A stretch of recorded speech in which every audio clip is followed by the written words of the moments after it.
सांगतो ऐका या चित्रपटाचं पोस्टर रिव्हील झालंय आणि माझ्याबरोबर सतीश राजवाडे जी आहे. काय सांगाल, पोस्टर रिव्हील झालंय, काय एक्सपिरियन्स आहे किंवा कसा अनुभव आहे हा? सांगतो ऐकाबद्दल मी काय सांगू, पोस्टरच खूप काही सांगतं आहे. जसं तुम्ही बघितलं की सचिनजी मध्ये स्माईल करत आहेत आणि बाजूला भाऊ आणि वैभव तोंडावर बोट ठेवून उभे आहेत. म्हणजे त्यांना काहीतरी सांगायचं आहे तरीसुद्धा कोणी काही बोलू नका असा आविर्भाव आहे.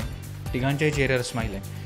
आणि मुख्य म्हणजे लहानपणापासून आत्तापर्यंत सचिनजींना आपण सर्वांनी अशोक सराफ आणि लक्ष्मीकांत बेर्डे अशा त्रिकुटात बघितलेलं आहे. अशा जोडीबरोबर सचिनजी असं हे त्रिकूट बघितलेलं आहे. आज वैभव मंगले आणि भाऊ कदम हे सुद्धा खूप आघाडीचे कलावंत आहेत आणि त्यांच्याबरोबर सचिनजींचं पेअरिंग. त्यामुळे लोकांसाठी एक त्याच पद्धतीची पण नवीन प्रेझेंट केलेली करमणूक आम्ही घेऊन येतो. पोस्टरचा बेसिक मोटिव्ह तोच असतो की ती फेस व्हॅल्यू असते आपल्या चित्रपटाची. त्यामुळे ही फेस व्हॅल्यू घेऊन आम्ही रसिकांपर्यंत पोचतो आहे. ह्या तिघांव्यतिरिक्तसुद्धा अजून खूप भारी भक्कम कास्टिंग आहे सिनेमाची, जी मेन पोस्टरमध्ये रिव्हील होईल. पण आत्ता टू बिगिन विथ आमचा हा लुक आहे, हा पोस्टर आहे आणि हा आमचा USP आहे की सचिन सर, वैभव मांगले आणि भाऊ कदम सांगतो आहे का अशा चित्रपटात जिथे तिघेही लोकांकडे बघून खूप मोठ्याने आणि खूप छानपणे स्माईल करत आहेत, तरीसुद्धा वैभव आणि भाऊ म्हणत आहेत कोणाला काही सांगू नये. या पोस्टरमधूनच प्रेक्षकांनाही कळेल की नक्की काय सांगायचं किंवा इतका बोलका हे जे यांच्या तिघांचं जे पोस्टर आहे ते तुम्ही आज प्रेक्षकांपर्यंत आणलेलं आहे. सचिनजींचा एक वेगळा आणि अनोखा अवतार आज प्रेक्षकांनाही पाहायला मिळणार आहे थोड्या काही दिवसातच.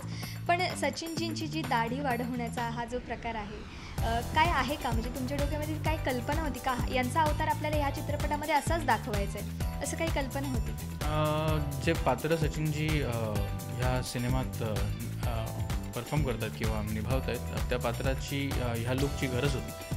त्यामुळे त्यांनी सर्वात पहिल्या दिवशी सांगितलं होतं की मी खोटी दाढी मिशी लावणार नाही, त्यापेक्षा मी खरी वाढवायचा प्रयत्न करतो. त्यांनाही माहिती नव्हतं की किती काय फॉर्ममध्ये काय प्रकारची दाढी येते.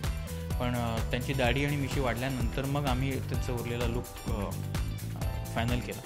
त्यामुळे ह्या रोलची डिमांड होती की सचिनजींनी असं दिसावं. आणि माझ्या मते एखादा सुपरस्टार जेव्हा तो जगासमोर जसा असतो त्यापेक्षा वेगळ्या पद्धतीने रोलसाठी एखादा लुक ॲक्सेप्ट करतो आणि तो स्वतःहून तशी दाढी मिशी वाढवतो, याचाच अर्थ तो स्वतः त्या रोलबद्दल किती एक्सायटेड आहे हे मला वेगळं सांगायला नको. त्यामुळे त्यांची एक्साइटमेंट होती, आमच्या सगळ्यांचाही ची खूप इच्छा होती की सचिनजींनी हा रोल करावा. त्यामुळे सगळंच जुळून आलं आणि मला असं वाटतं ह्यापेक्षा मोठी गोष्ट सांगतो एकासाठी अजून दुसरी काही होऊ शकत नाही. हे पोस्टर आज रिव्हील झालेलं आहे आणि तुम्ही दोघांनी एकत्र काम केलेलं आहे. नक्कीच हे प्रेक्षकांपर्यंत पोहोचणार आहे आणि त्यासाठी तुम्हाला खरंच ऑल दी बेस्ट. थँक्यू. मी माझ्या निर्मात्यांचे सुद्धा खूप आभार मानेन की मला त्यांनी एक असा विषय मांडायला पुन्हा संधी दिली आणि ते सुद्धा सचिनजींसारख्या सुपरस्टारबरोबर. So thankful. आय होप मराठीमध्ये असे निर्माते अजून येतील. Thank you so much. Camera person परेशसह आर्या इल्हे, राजश्री मराठी.